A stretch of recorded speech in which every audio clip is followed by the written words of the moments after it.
of that hijab verdict that is going to be announced by the Supreme Court. The Karnataka police is conducting raids on PFI leaders. There are raids in Mangaluru, in Surathkal, in Ullal and other locations. About 5 people linked to PFI have been detained. Neha, what is the latest on this PFI raids? Where all are these raids being conducted?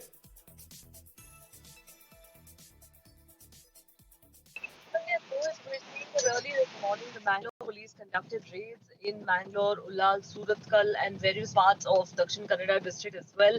About 5 of the PFI leaders have been detained. Again, this is important over here because even while the organization was being banned, there was a lot of scrutiny that had come in on how these organizations were possibly involved in anti-national activities.